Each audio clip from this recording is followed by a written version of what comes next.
रात रात को किसी भी दीवार के पास जाके खड़े हो जाएंगे और अपना सर उस दीवार में मारने लग जाएंगे। उनके पापा हिल ही नहीं रहे थे, ऐसा लग रहा था कि कोई बहुत ही ज्यादा ताकतवर फोर्स उनको उसी पोजीशन में पकड़े हुए बैठी है।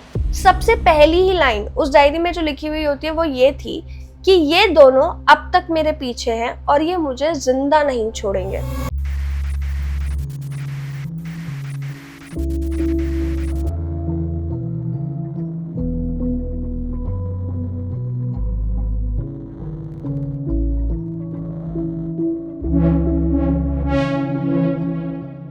आज जो कहानी मैं आपको सुनाने जा रही हूँ उसे सुन के आपके साथ दो चीजें होगी। पहला, आप डरने वाले हो, और दूसरा, आपको वीडियो के एंड तक ये समझ आ जाएगा कि आप इस दुनिया में जो भी कर्म करते हो, चाहे अच्छा या बुरा, आपको इसी दुनिया में, इसी जन्म में उसकी या तो सजा या तो फल जरूर मिलता है। कहानी चालू करने से पहले मैं आपसे एक बात करना चाहती हूँ। अगर आपको मेरी स्टोरीज और मेरा नरेशन पसंद है तो आप प्लीज इस चैनल को सब्सक्राइब कर लीजिए, सो दैट मेरे को भी थोड़ी मोटिवेशन मिले कि मैं जल्दी से जल्दी और ज्यादा से ज्यादा वीडियोस ला सकूं। इस केस के बारे में मुझे कुछ दिनों पहले पता चलता है जब मुझे शुभम का ईमेल आता है। वैसे तो मुझे काफ़ी ईमेल्स आते हैं जहाँ पे लोग मेरे साथ अपने हो रहे पैरानॉर्मल इंसिडेंट्स को शेयर करते हैं, या अपने साथ कभी उनके साथ बचपन में कुछ हुआ हो तो वो बताते हैं, या यूजुअली बस अपने किस्से बताते रहते हैं, स्टोरीज शेयर करते हैं।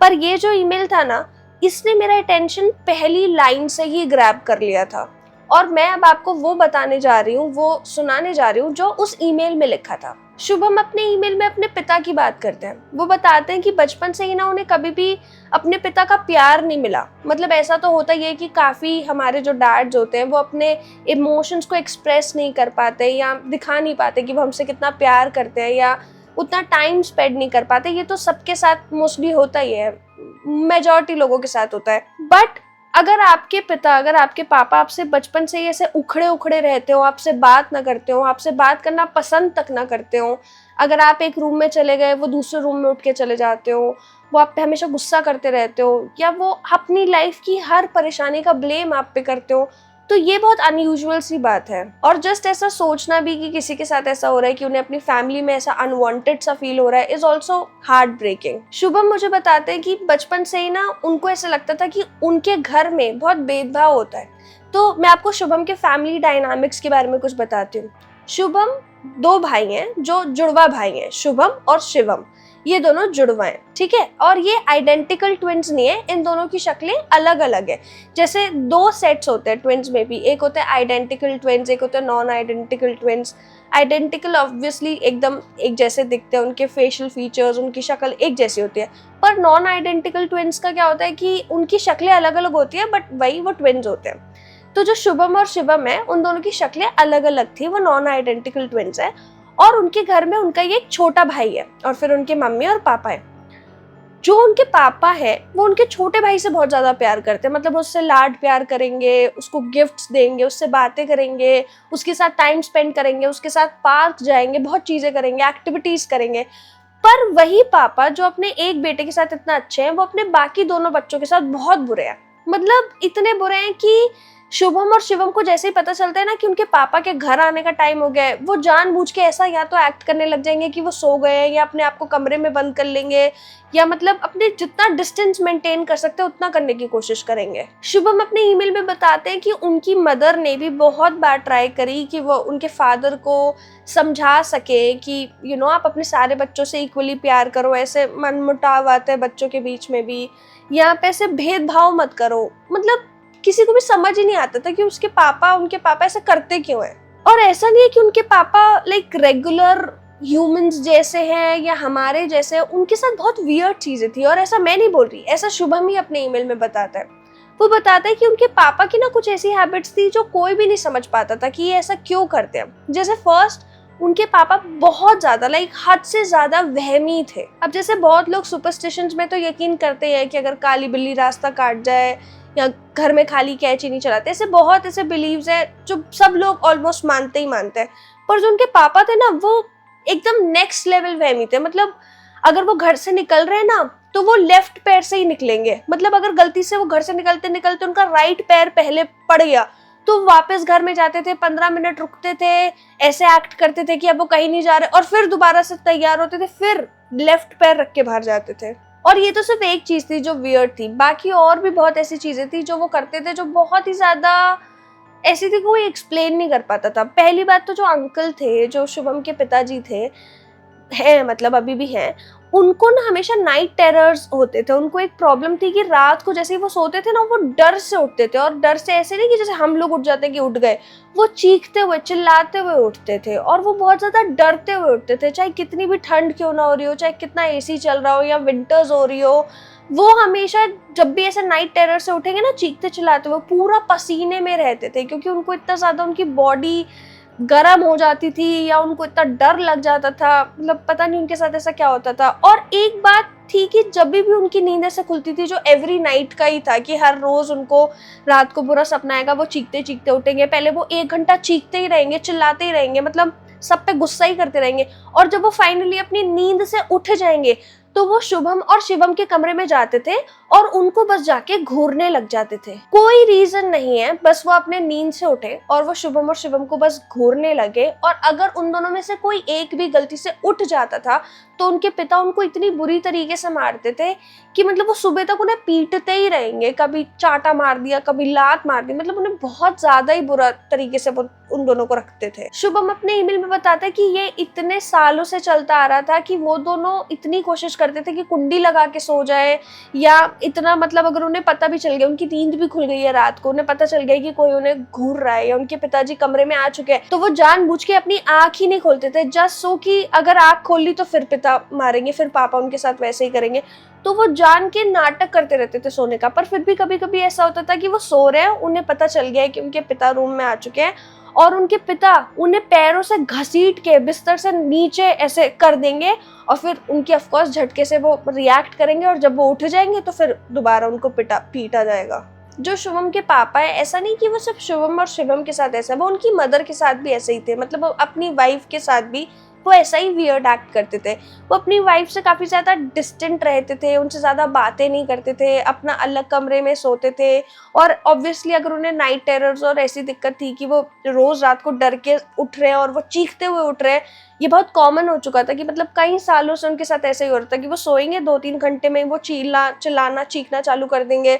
और मतलब ऐसा भी नहीं कि वो रुक जाएंगे 5 मिनट में, वो 10-15 मिनट पता नहीं कितनी देर तक चीखते रहेंगे और फिर जब तक उनको बहुत झंझोड़ के उठाया नहीं जाएगा वो उठेंगे नहीं। और अगर वो खुद से उठ जाएंगे तो अगेन वो रूम में जाने के बाद और पीटने का जो अपना काम है वो करेंगे। तो इस वजह से उनकी वाइफ भी उनके साथ बहुत ज्यादा डिस्टेंट थी, वो भी अपनी वाइफ से इतना ज्यादा घुलते मिलते नहीं थे, थोड़ा दूर ही हो गए थे। बहुत ज्यादा वियर्ड फैमिली डायनामिक हो चुका था उनका। पर वो अपने छोटे बेटे से बहुत ज्यादा ठीक थे। मतलब छोटा बेटा भी ये सब नोटिस कर रहा है कि उनके पिता के साथ कुछ कुछ अजीब चीजें हैं, कि वो सुपरस्टिशियस है या वो रात को डर जाते हैं या व्हाटएवर। पर वो अपने छोटे बेटे के साथ सबसे बेस्ट ट्रीटमेंट करते थे। वो उसे ना तो कुछ बोलते थे, उसकी सारी जिद्दें पूरी करते थे, मांगे पूरी करते थे। अब इसकी बहुत सारे एक्सप्लेनेशन भी हो सकते हैं कि वो छोटा था इसलिए उसको लाड प्यार से रखते थे। बट फिर भी जो शुभम और शिवम थे वो भी तो किसी टाइम पे बच्चे ही थे, उनके साथ भी ऐसा गलत ही किया। जिस टाइम पे शुभम अभी मुझे ये ईमेल लिख के ये सब बातें बता रहा है ना, वो एक चीज मेंशन करता है कि अब उनके पापा उनके साथ नहीं रहते। और अब इस एंड में आपको पता चलेगा स्टोरी के एंड में कि उनके पापा के साथ हुआ क्या। पर पहले मैं आपको उनके पापा का थोड़ा और नेचर एक्सप्लेन करती हूँ। अभी कुछ सालों पहले ना उनके पापा की इतनी ज्यादा तबीयत खराब हो गई थी, हालत खराब हो गई थी, या वो इतने ज्यादा डिस्टर्ब हो गए थे अंदर से कि वो बहुत वियर्ड हरकतें करने लग गए थे। उनको सोने से इतना ज्यादा डर लगने लग गया था ना कि वो सोना अवॉइड करते थे। वो बहुत बार कॉफी पीते थे पूरे दिन में, सो दैट कि उन्हें नींद ना आए और उन्हें लेथार्जिक फील ना हो, या वो मतलब सोए ना। क्योंकि जब भी वो सोते थे ना उनको नाइटमेयर्स आते थे, और वो इतने बुरे नाइटमेयर्स आते थे जिससे वो चीख के उठते थे। और वो इतना बुरा हो चुका था इन लास्ट के कुछ सालों में कि उन्होंने सोना कंप्लीटली बंद करने की बहुत बार कोशिश करी थी। बट वही ह्यूमन बॉडी है, बिना सोए तो आप सरवाइव कर ही नहीं सकते। वो 2-2 दिन तक कोशिश करते थे ना सोए, और 2 दिन बाद जब उनकी बॉडी एकदम एग्जॉस्ट होके वो सोते थे तब भी वो 3-4 घंटे में चीखते चीखते उठ जाते थे। और क्योंकि अब वो सोते नहीं थे तो वो पूरी रात जगे रहते थे, तो अब इंसान क्या ही करेगा, बाकी सब लोग सो रहे हैं। तो उनके पापा ने एक बहुत वियर्ड हैबिट बना ली थी। वो रात रात को किसी भी दीवार के पास जाके खड़े हो जाएंगे और अपना सर उस दीवार में मारने लग जाएंगे। और ऐसा नहीं बहुत जोर जोर से मारने लग जाएंगे, बस ऐसे ऐसे टैप टैप टैप।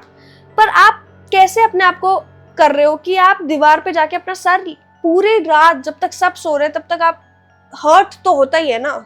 ये आदत सबसे पहले नोटिस भी शुभम ने ही करी थी जब वो एक रात को ऐसे ही पानी लेने के लिए उठा होगा और उसने देखा कि उसके पिताजी, जो एनीवेज नॉर्मल टाइम पे या नॉर्मल दिनों पे नॉर्मल घंटों में इतने खूंखार से लगते हैं, सबके ऊपर अपना जोर चला के रखते हैं, वो एक दीवार के सामने ऐसे निहत्थे से खड़े जैसे पता नहीं उनके साथ क्या हो गया, और उनके चेहरे पे एक ब्लैंक एक्सप्रेशन है, उनकी आंखों में एक डर है, और वो एक स्ट्रेट जगह पे देख रहे हैं, और वो वहां पे सामने कुछ है भी नहीं जहाँ पे वो देख रहे हैं, और वो बस अपना सर मारे जा रहे दीवार में, और जैसे वो मार भी रहे तो ऐसा लग रहा है कि कोई लाइफलेस इंसान अपने आप कुछ ऐसा बॉडी रिएक्ट कर रही हो, क्योंकि उनकी आंखों पे ना तो कोई एक्सप्रेशन है, ना ही उनको दर्द हो रहा है, ना ही उन्हें रियलाइज हो रहा है may be at that point कि वो क्या कर रहे हैं, क्यों कर रहे हैं। जैसे ही शुभम देखता है कि उनके पिताजी क्या कर रहे हैं, वो उन्हें रोकने की कोशिश करता है, वो उन्हें बहुत ज्यादा स्ट्रेंथ लगा के हिलाने की कोशिश करता है, पर उनके पिताजी हिलते ही नहीं है। चाहे वो अपने पापा को किसी भी डायरेक्शन में पुश करने की या पुल करने की कोशिश करे, उनके पापा हिल ही नहीं रहे थे। ऐसा लग रहा था कि कोई बहुत ही ज्यादा ताकतवर फोर्स उनको उसी पोजीशन में पकड़े हुए बैठी है। यही लास्ट के सालों में ना और भी बहुत वियर्ड चीजें होती थी। जब भी शुभम या शिवम या उनकी मदर या उनके छोटे भाई कहीं पे भी किसी भी रूम में जाने की कोशिश करते थे, कोई भी काम करने की कोशिश करते थे, और अगर अंकल वहीं पे होते थे, उनके पिता वहीं पे होते थे, उस घर में होते थे, तो वो उनको ऐसे फॉलो करने लग जाते थे कि वो क्या कर रहे हैं। मतलब वो इतना डर के अपने घर में रहते थे कि उनको लगता था कि उनके घर वाले ही कहीं उनके साथ कुछ कर ना दे।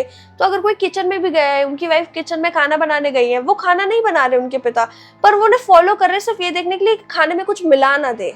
वो इतने पैरानॉइड हो चुके थे, और जब उनसे पूछा जाता था कि आप इतना ज्यादा डर क्यों रहे हो, तो वो अपने नाइटमेयर्स के ऊपर ही सारी बात डालते थे कि मेरे को रात को अजीब अजीब सपने आते हैं, मुझे डर लगता है, मुझे ऐसा लगता है कि कोई मुझे घूर रहा है, मुझे ऐसा लगता है कि कोई मेरे आसपास हमेशा प्रेजेंट है जो मुझे कुछ कर देगा, और शायद मैं ज्यादा दिनों का मेहमान भी नहीं हूँ।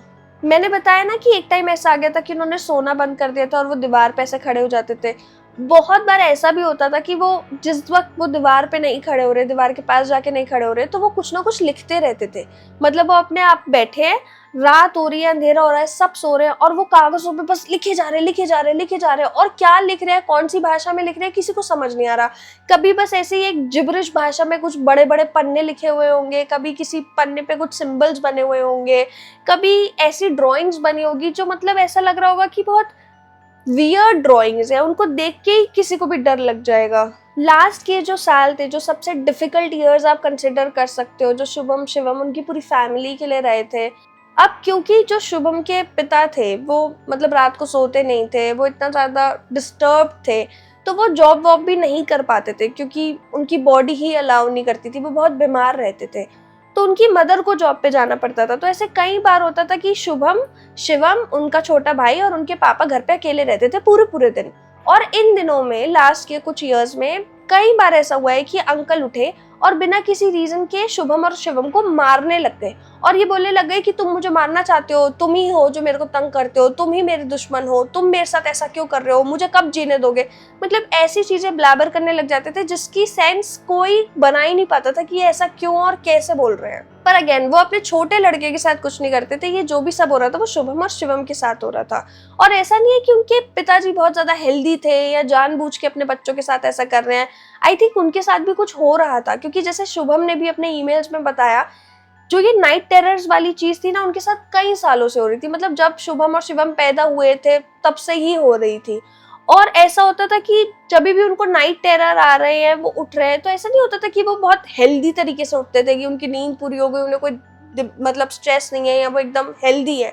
हमेशा उनके शरीर पे कुछ ना कुछ निशान बने हुए रहते थे, और ऐसा भी नहीं है कि वो कहीं गिर रहे हैं, ऐसा भी नहीं है कोई उन्हें पीट रहा है, पर फिर भी हर दिन उनके शरीर पे एक अलग से निशान मिलेंगे, जैसे कि कोई सच में उन्हें पीटने के बाद जो घाव मिलते ना वैसे उनको मिल रहे हो। और ये बात उनके पूरी फैमिली को दिखती थी कि यार ये मतलब इनको तो कौन ही मारेगा या इनको तो कौन ही टच कर रहा है, फिर भी इनके शरीर पे ऐसे अचानक से घाव आ जा रहे हैं। तो सबको ऐसा शक था कि कुछ तो वियर्ड हो रहा है, कुछ तो ऐसा हो रहा है जिसको आप एक्सप्लेन नहीं कर सकते हो। बहुत बार ऐसा भी होता था, जैसे ही उनके पापा को नाइट टेरर्स आते थे तो वो उठ के शुभम और शिवम के कमरे में जाने की बजाय घर का गेट खोल के बाहर जाने की कोशिश करते थे, पर वो बाहर भी नहीं जाते थे, वो सिर्फ घर का गेट खोलते थे और मतलब मेन गेट के बाहर जाके खड़े हो जाते थे, और बस वहीं पे आगे पीछे हिलने लग जाते थे। यानी कि वो ना तो कहीं हिल रहे हैं, ना तो वो बैठ रहे हैं, वो बस खड़े होके आगे पीछे हिले जा रहे हैं। और उनको बहुत मुश्किल से, बहुत खींच के घर के अंदर लाया जाता था। और जब उनको घर के अंदर लाया भी जा रहा है तब भी वो होश में एकदम से नहीं आते थे। जब उनकी नींद टूटती थी, जब वो होश में आते थे, तो वो ऐसे रिएक्ट करते थे, अरे मैं यहाँ कैसे आ गया। मैं अब आपको एक इंसिडेंट बताने वाली हूँ जो शुभम ने अपने ईमेल में लिखा था। एक बार क्या हुआ कि शुभम की मदर को एक पार्टी का इनविटेशन आया जो उनकी फैमिली, मतलब उनके मायके की तरफ से था। तो उस वक्त क्या होता है कि उनके छोटे बेटे का कुछ एग्जाम होता है या जो भी, तो छोटा बेटा नहीं जाता और उसका ख्याल रखने के लिए पापा रुक जाते हैं और शुभम, शिवम और उनकी मदर उस पार्टी के अंदर चले जाते हैं। थोड़ी ही देर में छोटे लड़के का कॉल आता है शुभम और शिवम को और वो बोलते हैं कि पापा बहुत अजीब हरकतें कर रहे हैं, वो चीख रहे हैं, चिल्ला रहे हैं और नाचे जा रहे हैं, मुझे बहुत डर लग रहा है, प्लीज आ जाओ। अब शुभम और शिवम क्योंकि बड़े थे, थोड़े सेंसिबल थे और घर का माहौल वैसे ही ठीक नहीं था, कभी कभी खुशी मिलती थी उनकी मॉम को, तो वो अपनी मॉम को डिस्टर्ब नहीं करना चाहते थे, इसलिए वो दोनों खुद उस पार्टी से निकल के घर पहुंच जाते हैं। उनको थोड़ी बहुत देर लगती है ऑब्वियसली अपने घर पहुंचने में, और जब तक वो घर नहीं पहुंचे होते वो अपने छोटे भाई से फोन पे कॉन्स्टेंटली टच में होते हैं कि अब क्या हो रहा है, अब क्या हो रहा है। तो उनका छोटा भाई उन्हें हर 10 मिनट में कुछ नई बात बता रहा होता है कि अभी तो पापा नाच रहे हैं, अभी तो पापा वही दीवार पे जाके अपना सर ऐसे ऐसे जो वो मारते थे वो कर रहे हैं, अभी तो पापा लेट गए और वो आंखें खुली हुई है और वो चिल्लाए जा रहे हैं, चीखे जा रहे हैं। मतलब हर 10 मिनट में उनके पिताजी कुछ और कर रहे थे और उनका छोटा भाई डर रहा था, क्योंकि ऑफ कोर्स अगर आप अपने पेरेंट्स में से किसी को भी या किसी अडल्ट को भी ऐसी हरकतें करते हुए देखोगे एज अ किड, तो आप परेशान ही हो जाओगे कि ये क्या हो रहा है, क्यों हो रहा है। जैसे ही शुभम अपने भाई के साथ, शिवम के साथ घर पहुंचता है, वो अपने छोटे भाई को शिवम के साथ भेज देता है और शुभम घर पे रुक जाता है। जैसे ही शुभम और शिवम घर पहुंचते हैं, शुभम शिवम से कह के अपने छोटे भाई को घर से भिजवा देते हैं। मतलब शिवम और छोटा भाई दूर चले जाते हैं कि जाके कुछ उस बच्चे को थोड़ा अच्छा लगे, इसलिए उसे कुछ खिलाया हो या कुछ करके शुभम उन्हें भेज देता है और शुभम अपने पिता के साथ रुक जाता है। अब इस पूरे पॉइंट पे भी जहाँ पे उनके पिता को अवेयर होना चाहिए कि उनका कौन सा बेटा उनके साथ रुका है, वो इस बात को कंसिडर ही नहीं कर पा रहे, कॉम्प्रिहेंड नहीं कर पा रहे कि वो कहाँ है, किसके साथ है।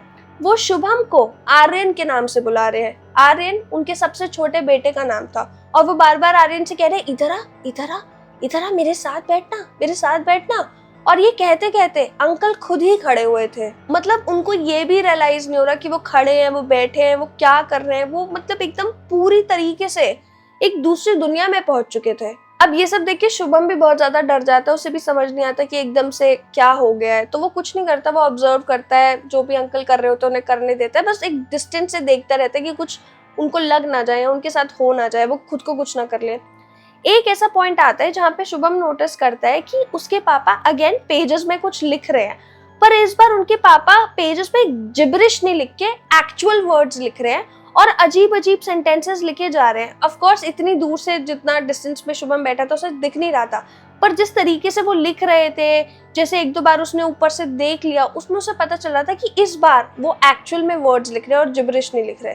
इसी मोमेंट पे शुभम को एक बात क्लिक होती है, उसे लगता है कि उसको ना चेक करना चाहिए कि उसके पापा इन पेजेस पे लिखते क्या है, करते क्या है। मे बी उसे चेक करके उन्हें कुछ क्लूज मिले, रियलाइज हो, कुछ पता चले। एक बार क्या होता है, उनके पापा कुछ दिनों बाद घर से बाहर निकलते अपने किसी रिश्तेदार के घर जाने के लिए और शुभम और शिवम घर पे अकेले होते हैं। तो वो ना अपने पापा की सारी चीजों को ढूंढने लग जाते हैं, चीजों को उथल पुथल करने लग जाते हैं, वो देखने के लिए कि कहीं ना कहीं उन्होंने कुछ पेजेस में कुछ यूजफुल लिखा हुआ हो या पता चले कि उनके साथ ऐसा क्यों होता है, क्या हो रहा है। वो पूरे घर में ढूंढते हैं, उन्हें बहुत देर तक कुछ नहीं मिलता, बट फिर फाइनली उन्हें अपने पापा के कपड़ों के बीच में छुपी हुई एक डायरी मिलती है। उस डायरी के अंदर उनके पापा ने वो सब लिखा हुआ होता है जो वो एक्चुअल में एक्सपीरियंस कर रहे होते हैं, और ये डायरी उन्होंने सबकी नजर से छुपा के रखी हुई होती है। अब जो मैं आपको बताने जा रही हूँ ये वो चीज है जो शुभम और शिवम के पिता ने लिख रखी है और ये उनकी डायरी में मिली थी। सबसे पहली ही लाइन उस डायरी में जो लिखी हुई होती है वो ये थी कि ये दोनों अब तक मेरे पीछे हैं और ये मुझे जिंदा नहीं छोड़ेंगे। ये सेंटेंस अपने आप में ही बहुत अजीब है। ऐसा नहीं है कि आप किसी बुक को पढ़ रहे हो और बुक में कुछ ऐसी हुकिंग लाइन लिखी है, ये किसी की पर्सनल डायरी में लिखी गई बात है।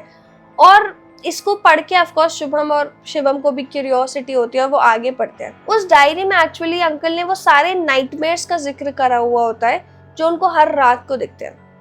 वो लिखते हैं कि रात को जैसे वो सोते हैं ना, उनको रियलाइज हो जाता है कि जितना वो गहरी नींद में जा रहे हैं उतना ही उनके आसपास उनको एक प्रेजेंस फील होने लग जाती है। और वो कितनी भी कोशिश कर लें कि वो उठ जाए, वो अपनी आंखें खोल लें, या वो हिल जाए, या वो उस प्रेजेंस से दूर हो जाए, उनकी बॉडी उन्हें अलाउ ही नहीं करती। उनकी बॉडी हिलती ही नहीं है, मतलब ऐसा भी नहीं हो पाता कि वो अपनी आंखें खोल सके। जितना जितना वो गहरी नींद में जाते हैं उतना उतना ही वो प्रेजेंस उनके पास आती रहती है, और वो प्रेजेंस के हाथ उन्हें अपने शरीर पे फील होने लग जाते हैं, और वो हाथ उनके गले पे जाते हैं और उनका गला दबाने की कोशिश करते हैं। पहले तो ऐसा होता था कि उनको ऐसा लगता था कि कोई बस उनका गला दबा रहा है, पर फिर भी उन्हें सांस लेने में दिक्कत नहीं होती थी। उन्हें बस फील होता था कि किसी के हाथ गले पे है। पर धीरे धीरे जैसे जैसे वक्त बढ़ता गया उन्हें सांस लेने में भी बहुत दिक्कत होने लगी। ऐसा लगने लगा कि एक एक सांस लेना इतना भारी हो गया है कि वो चिल्लाना चाहते हैं, वो हिलना चाहते हैं, पर वो हिल भी नहीं पाते थे। और कुछ टाइम बाद जब उनको ऐसा लगता था कि अब वो अपनी कॉन्शियसनेस खो रहे हैं या उन्हें चक्कर आ रहे हैं, वो बेहोश हो रहे हैं, तो उनको सपने आने लग जाते थे। और वो सपनों पे एक ऐसी जगह पे होते थे जहाँ आसपास दूर दूर तक बहुत बड़ा ऐसे खेत ही खेत है, और वो खेत के बीचों बीच खड़े हैं। और जैसे जैसे वो खेत के आगे जा रहे हैं ना, उनको ऐसा रियलाइज हो रहा है कि वो चल नहीं पा रहे, वो एक ही जगह पे खड़े हैं। उनको ऐसा लगता था कि उनके दोनों कंधों पे किसी ने हाथ रख दिए हो, एक हाथ लेफ्ट कंधे पे और एक हाथ राइट कंधे पे।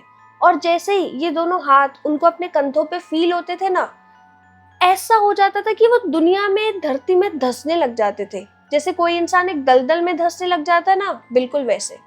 अब ये नहीं है कि वो गिर रहे हैं या उनका बॉडी का बैलेंस खराब हो रहा है, वो ऐसा लिखते हैं कि उन्हें फील हो रहा है कि उनके पैर दलदल जैसे धरती में जाते जा रहे हैं। और इस मोमेंट पे वो कुछ नहीं कर सकते, क्योंकि वो जो हाथ है जो उनके शोल्डर पे रखे हैं उसका वेट इतना ज्यादा उनको फील हो रहा है कि वो हिल ही नहीं पा रहे। और वो जितना रेजिस्ट करे जा रहे हैं ना, उतना ही वो और धंसते चले जा रहे हैं। पर जैसे उनका एकदम जो उनका फेस है वो पूरा अंदर जाने से पहले, ग्राउंड में समाने से पहले ही, वो दोनों हाथ उन्हें बहुत बुरी तरीके से ऊपर खींचते हैं, और वो ऊपर उड़ते हुए जाते हैं और जमीन पे गिर जाते हैं। और जैसे ही वो जमीन पे गिरते हैं, दो बहुत बड़ी शैडोई फिगर जिनकी हाइट मतलब 15 फीट 20 फीट जितनी है, वो उनके ऊपर आ जाती है, आजू बाजू खड़ी हो जाती है। और जैसे उनकी बॉडी जमीन पे लेटी हुई होती है, उन्हें उसी पोजीशन पे वो दोनों शैडोई फिगर्स मारने लग जाती है, मुंह पे, हाथ पे, पेट पे, हर जगह जहां भी उन्हें जगह मिलती है। और वो चीखते रहते हैं, चीखते रहते हैं, चीखते रहते हैं, पर उन्हें कोई बचाने नहीं आता। जब उनकी नींद खुलती है तो ज्यादातर वो अपने बिस्तर में होते हैं और वो चीख ही रहे होते हैं, पर रियल लाइफ में। और उन्हें कोई मार नहीं रहा होता। रियल लाइफ में तो वो अपने घर के अपने बिस्तर में थे, पर फिर भी उनके पूरे शरीर पे ऐसे ही दर्द होता है जैसे सच में उन्हें किसी ने मारा हो। ऐसे ही निशान होते हैं जैसे सही में उनके शरीर पे नील पड़ गए हो। वो अपनी डायरी में ये भी बताते हैं कि कई बार उन्होंने अपनी खुली आंखों से अपने दोनों भाइयों को देखा है जो अब इस दुनिया में रहे ही नहीं। वो बताते हैं कि जब वो डेली रूटीन कर रहे होते हैं ना, जैसे कोई भी इंसान उठेगा, नहाएगा, बाहर जाएगा, खाना खाएगा, इस पूरे डेली रूटीन में हमेशा उन्हें अपनी आंखों के एकदम कोने पे ऐसा लगता है जैसे कोई खड़ा है। दोनों कोने पे, दोनों आंखों में, ऐसा एंड की साइड जैसे हमें भी दिखता है विजन में, एंड में कुछ अगर रखा होता है तो हमें पता चलता है ना, वैसे ही वो एक्सप्लेन करते हैं कि उनके दोनों साइड में विजन में उनको ऐसा लगता है कि उनके दो भाई खड़े हैं। एक तरफ उनका बड़ा भाई खड़ा है और दूसरी तरफ उनका छोटा भाई खड़ा है। वो अपनी डायरी में ये भी लिखते हैं कि जब भी वो लाइफ में ज्यादा खुश हो जाते हैं ना, या ज्यादा खुश होने की कोशिश करते हैं, तो जो डिस्टेंस उनके और उनके भाइयों के बीच में होता है वो थोड़ा थोड़ा कम होता जाता है।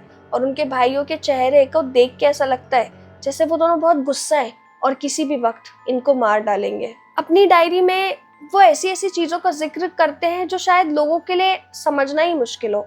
वो बताते हैं कि जब वो अपने बच्चों के साथ बैठते भी हैं तब भी उनको ऐसा लगता है कि वहीं कहीं कोने में उनके भाई खड़े होकर उनको देख रहे हैं। जैसे ज्यादा वो खुश होंगे वैसे वैसे उनके भाई पास आते जाएंगे, और जितना वो पास आएंगे उतना ही ये डरने लग जाएंगे, और डर के मारे फिर ये अपने बच्चों को पीटने लग जाएंगे।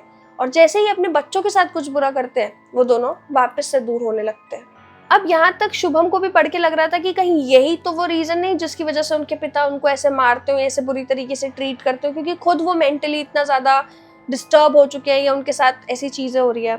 पर जो वो आगे इस डायरी में पढ़ता है उसको पढ़ के उसके होश भी उड़ जाते हैं और उसकी गलतफहमी भी दूर हो जाती है। कई पन्नों में तो अंकल ने अपनी ही साथ हो रही आप बीती ही बताई होती है, जिसके अंदर से कुछ कुछ तो बहुत वियर्ड भी होता है। एक ऐसा इंस्टेंस था जो उन्होंने लिखा था कि एक बार वो नहाने गए हुए थे और उन्होंने अपनी वाइफ से टॉवल मांगा कि मुझे टॉवल दे दो, मैं बाहर भूल गया हूँ।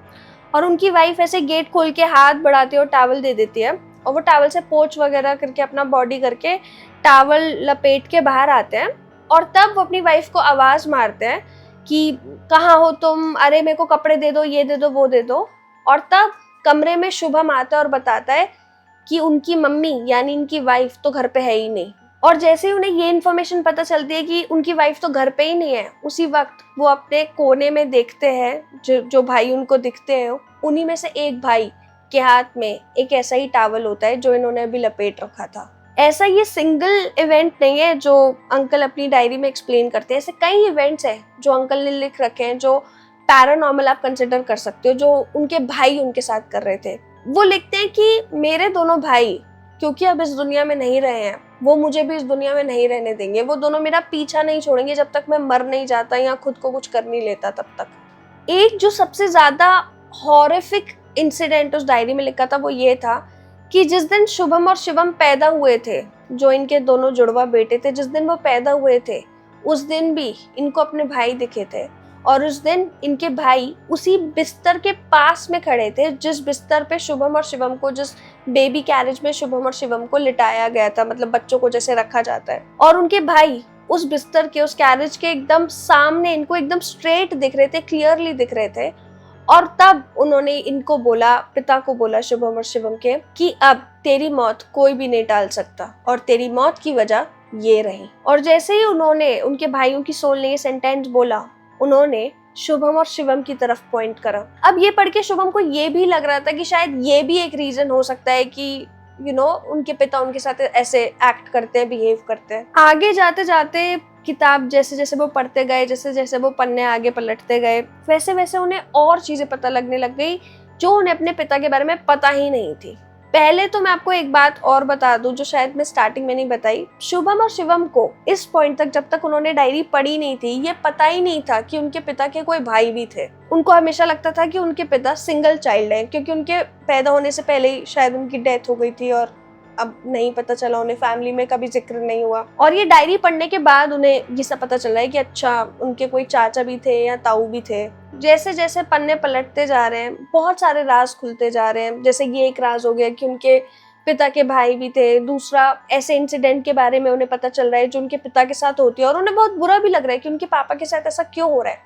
पर जैसे वो लास्ट के पन्नों पे पहुंचे ना, वो खुद डरने लग गए अपनी सेफ्टी के लिए, क्योंकि लास्ट के पन्नों में लिखा था कि मेरे दोनों बेटे मेरे दोनों भाइयों जैसे लगते हैं। और इसी सेंटेंस पे वो डायरी खत्म हो जाती है। जैसे ही शुभम और शिवम ये सेंटेंस, आखिरी का सेंटेंस पढ़ते हैं, और अब तक उन्होंने जो भी अपने पिता के बारे में, अपने पिता के भाइयों के बारे में पढ़ा है, उसको पढ़ने के बाद ऑब्वियसली वो बहुत ज्यादा क्यूरियस हो जाते हैं कि इस लाइन का क्या मतलब है, और उनको वो डायरी भी खत्म हो जाती है। तो ऐसा भी नहीं है कि आगे कुछ है उनके पास इंफॉर्मेशन लेने के लिए, तो वो डायरी को वहीं उसी जगह पे छुपा देते हैं जिस जगह पे वो डायरी मिली थी, और अपने मम्मी का आने का वेट करते हैं, क्योंकि उस दिन उनके मम्मी पापा दोनों ही घर पे नहीं थे।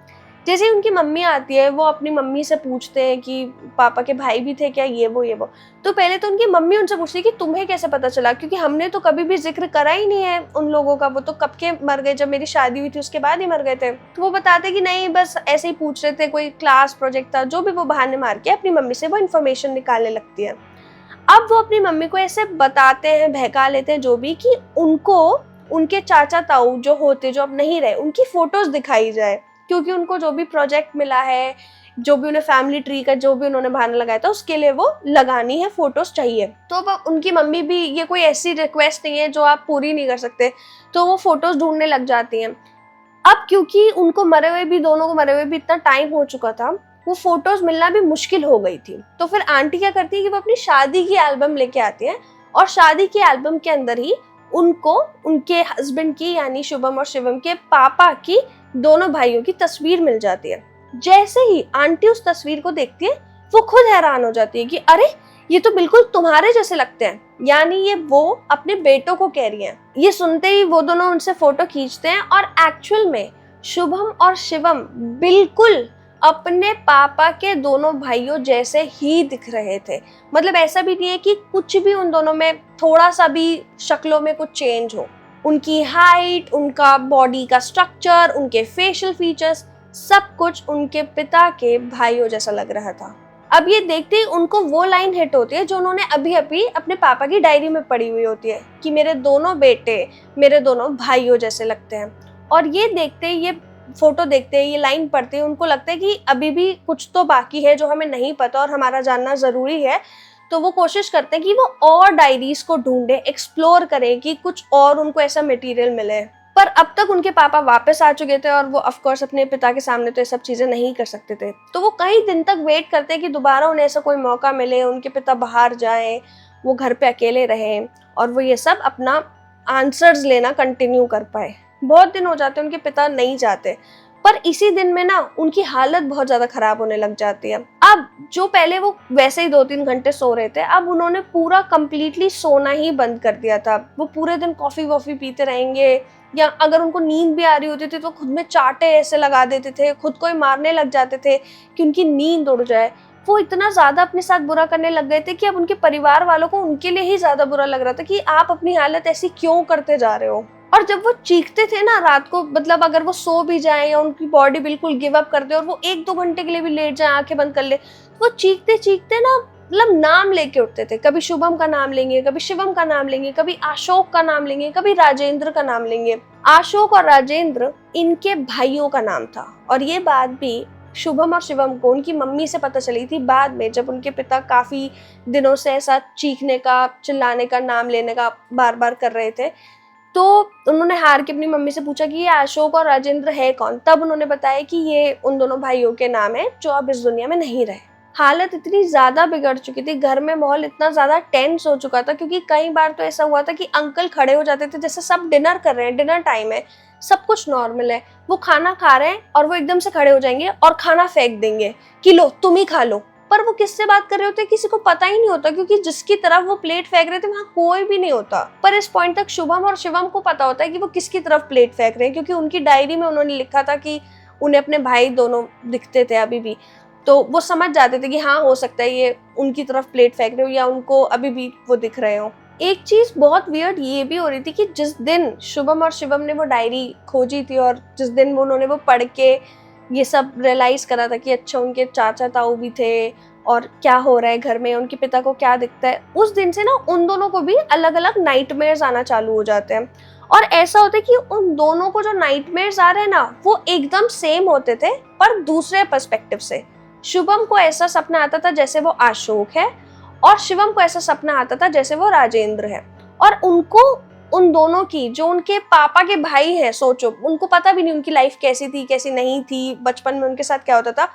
उन दोनों को उनकी पूरी लाइफ अपने सपनों में दिख रही है कि वो कैसे बचपन में खेलते थे, वो क्या करते थे, उनकी किससे शादी हुई, उनकी लाइफ कैसे थी। और मतलब सेम सेटिंग में सेम घर का सपना आ रहा है, बस दोनों अलग इंसान हैं। एक अशोक है तो एक राजेंद्र है। और जब वो सुबह उठते थे, शुभम और शिवम जैसे सुबह उठ के बात बताते थे ना, तो दूसरा वाला भी कहता था अरे मुझे भी सेम सपना आया, मगर मैं राजेंद्र था और मैं अशोक था। मतलब इतना उनके साथ भी वियर्ड हो रहा था कि वो आप खुद ही नहीं समझ पा रहे थे कि इसको कैसे एक्सप्लेन किया जाए। एक बार उन दोनों को ऐसा सपना आता है कि जब उनकी मम्मी मर जाती है, अशोक और राजेंद्र की, तो जो भी वो सपना डिस्क्राइब करते हैं सुबह उठ के, वो एकदम सेम होता है कि कैसे उनकी मम्मी की लाश उनके सामने पड़ी हुई होती है, कैसे सारे रिश्तेदार आ रखे होते हैं, कैसे उनका भाई, इनके पिता वहीं पर मौजूद होके एकदम कोने में खड़े हुए होते हैं और खुद से कुछ कुछ बड़बड़ा रहे होते हैं। मतलब सेम डिटेलिंग दोनों के सपने में। और सपना ऐसा भी नहीं था कि आप उठ के भूल जाते हो ना जैसा रेगुलरली, वैसा भी नहीं हो रहा था। इतनी क्लियरली उनको वो सपना दिख रहा था कि उन्हें अगले दिन तक, क्या अगले आने वाले सारे दिनों तक, वो पूरी डिटेल्स, यहाँ तक कि लोगों के पहने गए कपड़ों के कलर, सब कुछ याद थे। वो इतना रियलिस्टिक लग रहा था। यहाँ पे शुभम और शिवम को ये सपने आ रहे हैं और यहाँ उनके पिता की हालत बहुत ज्यादा खराब हो रही है। एक पॉइंट तो इतना ज्यादा वो बीमार पड़ गए थे कि उन्हें हॉस्पिटल में एडमिट करा दिया गया।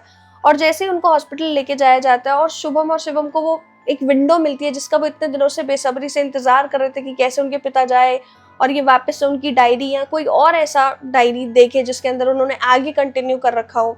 जैसे ही पिता जाते हैं, ये दोनों अपनी सर्च में चालू हो जाते हैं और उन्हें एक दूसरी डायरी भी मिल जाती है। अब मैं आपको वो बात बताने वाली हूँ जो शुभम को उस दूसरी डायरी में पता चला था। उस दूसरी डायरी में उनके पिता लिखते हैं कि मुझे ना बचपन से ही कुछ कुछ दिखता है, ऐसी चीजें जो शायद दूसरों को नहीं दिखती, कि जैसे मैं अपनी नानी के घर जाता हूँ तो मुझे तो नाना जी दिखते पर किसी और को नहीं दिखते, और नाना जी मुझसे बात भी करते हैं, मुझे बताते भी हैं कि तू इधर चले जा, तू ये कर ले, तू वो कर ले, पर वो जो भी मुझे बताते वो हमेशा बहुत गलत होता है।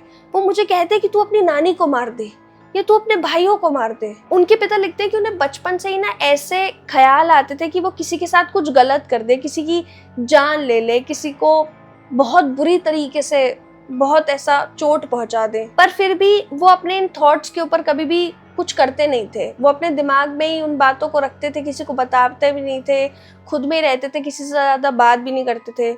और उन्हें ये बात पता थी कि वो अलग थे सबसे, क्योंकि उन्हें हमेशा हर जगह पे कोई ना कोई ऐसा दिखता था जो बाकी लोगों की नजरों में नहीं आता था। और जो भी उन्हें दिखता था, चाहे वो उनके नाना जी हो, चाहे वो कोई भी हो, कोई भी एट रैंडम इंसान हो, वो हमेशा उन्हें कोई नेगेटिव बात ही बोलता था। ऐसी बातें जैसे कि तुम मार डालो, किसी को खत्म कर दो, या हमारे साथ आके शामिल हो जाओ। उस डायरी में उन्होंने लिखा था कि 30 सालों तक उन्होंने बहुत कोशिश करी कि उन लोगों की बातों को वो इग्नोर करे, पर एक दिन वो उन लोगों की बातों को इग्नोर नहीं कर पाए, और उसी दिन उन्होंने अपने दोनों भाई अशोक और राजेंद्र को मार डाला। वो कहते कि जिस दिन उन्होंने अशोक और राजेंद्र को कुल्हाड़ी से मारा था, उस दिन भी उनके नाना जी वहीं मौजूद थे और बार बार उनसे कहे जा रहे थे कि अगर तू चाहता है ये जमीन तेरी हो जाए तो तुझे अपने भाइयों को खत्म करना पड़ेगा। अपने नाना की बात सुन के और ये सोच के कि उनकी अभी नई नई शादी हुई है और कल को उनको अपना घर चलाना है, ये ख्याल के साथ वो अपने दोनों भाइयों को बेरहमी से एक कुल्हाड़ी से मार देते हैं। जैसे ही शुभम और शिवम ये पॉइंट पढ़ते हैं कि अपने ही भाइयों को उनके ही पिता ने मारा है, वो एकदम से सकपका जाते हैं। मतलब कोई भी क्या ही करेगा इस स्टेट में। वो उनके हाथों से डायरी नीचे गिर जाती है। वो 10 मिनट तक एक दूसरे को घूरने लग जाते हैं कि हम आगे पढ़े या ना पढ़े, कहीं आगे पढ़ के कुछ और हमें डाक पता चल जाए तो फिर हम क्या करेंगे। हम अपने पिता के अगेंस्ट भी कुछ नहीं कर सकते, और क्या ही इस इन्फॉर्मेशन के बाद वो कैसे ही अपने पिता को फेस करेंगे। फिर भी 10 मिनट बाद वो हिम्मत करते हैं, वो उस डायरी को पढ़ना कंटिन्यू करते हैं। उनके पिता डायरी में आगे लिखते हैं कि जब से मैंने अपने भाइयों को मारा है तब से ही वो मेरा पीछा 1 मिनट के लिए भी नहीं छोड़ते। हर वक्त मुझे ऐसा लगता है कि वो मेरी आंखों के कोनों में है, कहीं तो खड़े हैं जो मुझे पूरी तरीके से नहीं दिख रहे, पर हमेशा ऐसा लगता है कि वो आसपास ही कहीं है। उनकी झलक आज भी दिखती रहती है, एक तरफ अशोक और दूसरी तरफ राजेंद्र। जब भी वो मुझे ज्यादा खुश होते हुए देखते हैं तो शायद अपने दुख के कारण अपनी जान गंवा दी उन्होंने, इस वजह से वो मेरे पास आने लगते हैं मेरी जान लेने के लिए। इसलिए उन्हें पास आता देख मैं वापस से दुखी हो जाता हूँ। मैं वापस से वही करने लग जाता हूँ जो मुझे आत्माएं बताया करती थी, लोगों को मारने पीटने लग जाता हूँ। इस स्टेटमेंट के बाद बहुत और इंसिडेंट अंकल ने उस डायरी में लिखे हुए होते हैं कि कैसे उन्होंने अपने भाइयों को देखने की वजह से कितनी बार शुभम और शिवम को पीटा है, कितनी बार उनकी मदर को पीटा है, बहुत चीजें करी है। पर एक और लाइन थी जिसको पढ़ के शुभम और शिवम को ऐसा लगता है कि ये क्या ही लिखा है उनके पिता ने। उस लाइन में लिखा था कि मैंने अपने भाइयों को मारा और अब वो मेरे बच्चे बनके वापस मेरी जिंदगी में आ गए हैं। मुझे वही 2 शक्लें हर रोज देखनी पड़ती है जिनको इस दुनिया से मैंने ही हटाया था। ये लाइन पढ़ के शुभम और शिवम को थोड़ा और रियलाइज होता है कि उनके पिता जो उनके साथ बचपन से इतना बुरा ट्रीटमेंट करते थे, क्यों करते थे, वो ऐसे क्यों थे। और इस लाइन के बाद और थोड़े 2-3 इंसिडेंट्स लिखे थे कि कैसे एक बार उनको नाना जी दोबारा से दिखते हैं, और ये तभी के दिन दिखते हैं जिस दिन शुभम और शिवम पैदा हुए होते हैं। और नाना जी भी जो इनके नाना होते हैं, यानी शुभम और शिवम के पर नाना सॉर्ट ऑफ, वो दोबारा से इनको पिता को बोलते हैं कि इन दोनों को भी मार दे, नहीं तो ये तेरी बर्बादी का कारण बन जाएंगे। पर उस दिन उन्होंने अपने नाना की बात नहीं मानी और उन बच्चों को नहीं मारा। पर उस दिन के बाद से वो हमेशा अपने बच्चों के लिए एक रिजेंटमेंट रखते रहे अपने दिल के अंदर। अब ये पूरी डायरी पढ़ के शुभम और शिवम को सब कुछ रियलाइज हो चुका था कि कैसे उनके ही पिता ने उनके चाचा ताऊ को खत्म करा है। उनको सब समझ आ गया था, लैंड डिस्प्यूट वगैरह सब, उनको एक चीज क्लियर पिक्चर मिल गई थी। यहाँ पे भी वो अपने आप से एक सवाल पूछे थे कि अब हम क्या करें, इस इन्फॉर्मेशन को अपने मम्मी को बताएं, पुलिस में रिपोर्ट करें, पापा को बताएं, क्या करें, क्योंकि वो भी इतने कुछ बड़े नहीं थे। मतलब वो भी कॉलेज में जाने वाले थे, उनकी भी 20-21 साल की उम्र होगी, और अपने पिता के लिए तो वो हमेशा से ही एक नेगेटिव इमेज थी ही उनके मन में, पर अब उनको और डर लगने लग गया था कि जो इंसान अपने भाइयों को मार सकता है वो अपनी बीवी को भी मार सकता है, वो अपने बच्चों को भी मार सकता है। और अब तो उन्हें ये भी पता था कि उनके पिता को कोई ऐसी चीजें दिखती है जो उन्हें बोलती है कि भाई तुम मारो या खत्म करो दूसरे इंसानों को। तो वो बहुत ज्यादा डर गए थे, अपने डैड से और डिस्टेंस मेंटेन करने लग गए थे। इस डायरी को पढ़ के उस दिन तो वो लोग सो जाते हैं। 2 दिन बाद वो डेट होती है जब उनके पापा वापस से हॉस्पिटल से डिस्चार्ज होके घर आने वाले होते हैं। पर उसके नेक्स्ट डे, जिस दिन उन्होंने डायरी पढ़ी थी, उसके नेक्स्ट डे उन दोनों के साथ बहुत वियर्ड चीज होने लग जाती है। एक चीज जो शुभम मुझे अपने ईमेल में बताता है कि ऐसा हुआ था कि शिवम कहीं बाहर गया हुआ था कुछ सामान लेने के लिए, और शुभम घर पे था और मम्मी और जो छोटा भाई था वो हॉस्पिटल में थे क्योंकि पापा हॉस्पिटल में थे। और शुभम को घर पे अकेले होने के बावजूद भी अपने पिताजी की आवाज सुनाई देती है जो उन्हें बुला रहे होते हैं कि शुभम इधर आ। और पहले 2 सेकंड के लिए तो वो भूल भी जाते हैं कि उसके पापा तो घर पे है नहीं, वो चलने लग जाता है उस डायरेक्शन में। पर फिर उसको एकदम से रियलाइज होता है कि अरे पापा तो है ही नहीं, घर पे तो मैं अकेला हूँ, वो तो हॉस्पिटल में है। और वो वहीं रुक जाता है और फिर अपना अंदर दूसरे रूम में चला जाता है। जिस दिन शुभम के साथ ये इंसिडेंट हुआ था ना, उसी रात को उसे एक ऐसा सपना आता है जो उसे और क्लैरिटी दे देता है। उस रात को शुभम और शिवम दोनों को ये सपना आता है कि वो दोनों एक खेत पे हैं, अशोक और राजेंद्र बनके, और उस खेत पे वो दोनों काम कर रहे हैं, वो दोनों बातें कर रहे हैं, सब कुछ ठीक जा रहा है। और एकदम से उनके भाई यानी शुभम और शिवम के पिता आते हैं और अपने आप से बात करने लग जाते हैं, कुछ बड़बड़ाने लग जाते हैं, कुछ खुसफुसाने लग जाते हैं। और देखते ही देखते बिना किसी वजह के वो एक कुल्हाड़ी लेते हैं और उन दोनों को मार देते हैं। सबसे वर्स्ट बात ये कि अशोक और राजेंद्र खुद को बचा भी नहीं पाते क्योंकि ये उनके लिए इतना बड़ा शॉक होता है कि उनका भाई आया और एकदम से उनको मारने लग गया और पहले खुद से बात कर रहा था। वो रजिस्टर ही नहीं कर पाते, वो कॉम्प्रिहेंड ही नहीं कर पाते, और इससे पहले कि वो कुछ भी एक्शन लेते खुद को बचाने का, तब तक बहुत देर हो चुकी थी। और ये दोनों, ये पूरा जो सपना होता है ये उन दोनों को आते हैं, शुभम और शिवम को। पर उनका सपना यहीं खत्म नहीं होता, उनका सपना आगे चलता रहता है। जब अशोक और राजेंद्र मर भी जाते हैं तब भी शुभम और शिवम का सपना कंटिन्यू होता है और वो अपने बाप को अपने ही खेत में अपने दोनों भाइयों की लाश को छुपाते हुए भी देखते हैं कि कैसे पहले उसी कुल्हाड़ी से वहां पे उस खेत में बीचों बीच उनके पिता ने एक कब्र खोदी और फिर उसी कब्र में अपने दोनों भाइयों की लाशों को दफना दिया। सिर्फ इतना ही नहीं, वो ये भी देखते हैं कि जैसे उनके पिता वो कब्र खोद रहे होते हैं और लाशों को ठिकाने लगा रहे होते हैं, उस वक्त अशोक और राजेंद्र की आत्माएं या उनकी प्रेजेंस दूर खड़ी होके अपने भाई को उनकी लाशों को ठिकाने लगाते देख रही होती है। शुभम और शिवम का सपना यहाँ भी कंटिन्यू होता है कि कैसे जब उनके पिता घर भी चले गए थे तब भी अशोक और राजेंद्र ने उनका पीछा करना नहीं छोड़ा। इस सपने के बाद जैसे ही अगले दिन शिवम उठते हैं, वो दोनों बताते हैं कि उन दोनों को कैसे सेम सपना आया, सेम लोकेशन का, सेम डेथ का, सब कुछ सेम सपना आया, बस दोनों अलग अलग पीओवी से। तो वो डिसाइड करते हैं कि अब वो अपने पिता के साथ नहीं रहेंगे। जैसे उनके पिता हॉस्पिटल से डिस्चार्ज होके आएंगे, वो पुलिस में कंप्लेन कर देंगे, वो बता देंगे कि उनके पिता ने कन्फेस कर दिया कि उन्होंने कैसे 20 साल पहले किसी को मारा था, अपने ही भाइयों को। और वो ये भी बता देंगे कि उनके पिता के साथ क्या क्या चीजें होती है, या वो कैसे अपने घर पे भी मारपीट करते हैं और कैसे उनको अपनी जान के लिए खतरा लगता है। उसी दिन शुभम और शिवम बहुत हिम्मत करके अपनी मदर को ये सब बातें बताते हैं और उनकी मदर भी बाय चांस इन बातों पे यकीन कर लेती है, क्योंकि पहला शुभम और शिवम उनको इतनी कन्विक्शन से वो सब बातें बताते हैं और ऐसी डिटेल्स बताते हैं जो उनका पता होना भी मतलब बिल्कुल सेंस ही नहीं बताता था।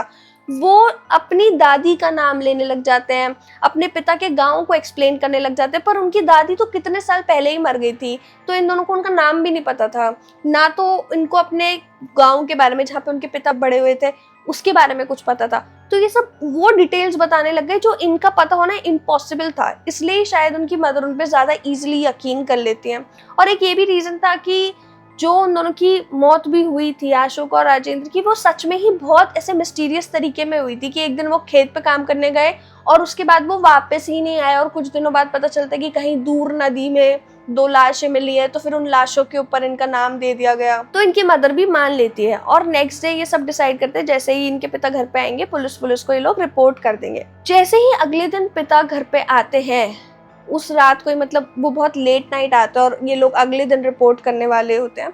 उसी रात को शुभम और शिवम सो रहे होते हैं और एकदम से शुभम को रियलाइज होता है कि शायद उनके पास कोई आके खड़ा हुआ है, और वो अपनी आंखें खोलता है और शुभम के पिता उसके सर पे खड़े हुए होते हैं और वो बोलते हैं मैं जानता हूँ तुझे सब पता चल चुका है। अब ऑफ कोर्स शुभम के लिए भी ये बात काफी शॉकिंग होती है कि इनको कैसे पता गया, मुझे पता है, पर उनके पिता कुछ नहीं कहते, उन्हें बस घूरते रहते, बहुत देर तक घूरते रहते हैं। और शुभम भी अपनी जगह से नहीं हिलता और थोड़ी देर बाद बिना कुछ करे, बिना कुछ और कहे, वो बस उठते हैं, वहां से चले जाते हैं और एक दीवार के पास अपना सर जोर जोर से उसी दीवार पे मारने लगते हैं। इस बार वो अपना सर इतनी जोर से दीवार पे मारते हैं कि दीवार खून से सन जाती है। अब जैसे ही ये होता है, शुभम तुरंत डरते डरते पुलिस में कॉल कर देता है।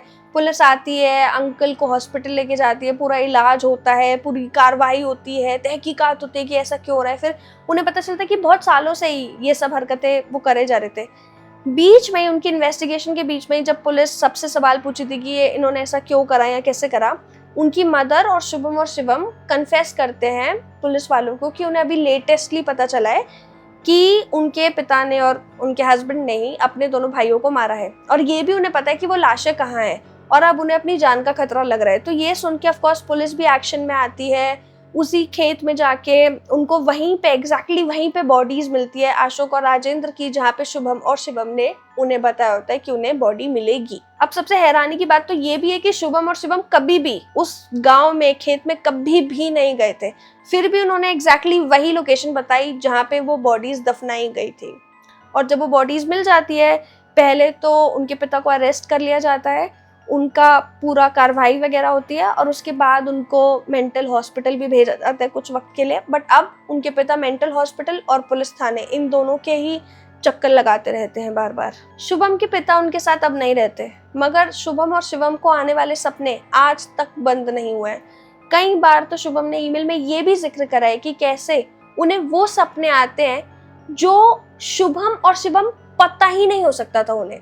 यानी कि उन्हें वो सपने आते हैं कि वो अभी भी अशोक और राजेंद्र ही हैं, पर अब वो अशोक और राजेंद्र की स्पिरिट है जो कि उनके भाई की, यानी शुभम और शिवम के पिता की लाइफ देख रहे हैं एकदम कोने में खड़े होके, और कोई उन्हें नहीं देख पा रहा। और वो पूरा लाइफ देख रहे हैं कि कैसे उनके भाई के शादी तो पहले ही हो गई थी जब ये दोनों जिंदा थे, पर फिर कैसे इनके बच्चे हो गए और बच्चे कैसे बड़े हो रहे हैं, कि अपने बच्चों के साथ कैसा ट्रीटमेंट कर रहा है, उन्हें वो सब अपने सपनों में दिखाई दे रहा है। इनफैक्ट कई बार तो उन्हें अपने सपनों में ये भी दिखाई देता था कि कैसे जैसे ही शुभम और शिवम के पिता थोड़े से भी खुश हो जाते थे तो राजेंद्र और अशोक की स्पिरिट्स या जो भी उनकी एक प्रेजेंस थी वो उनके पास जाने लग रही थी, और कैसे उनके मुंह पे ग्रोटेस्क चेहरा ऐसा था और एकदम डरावने एक्सप्रेशंस थे। अब तक जो भी शुभम और शिवम ने डायरी में पढ़ा था उनको उसका कोई प्रूफ नहीं था, पर अब उनके सपने ही एक प्रूफ बन चुके थे कि उस डायरी में लिखी गई सारी बातें सच थी। अगर आप वीडियो के इतने एंड तक आ चुके हो तो मैं आपसे एक और बात करना चाहूंगी।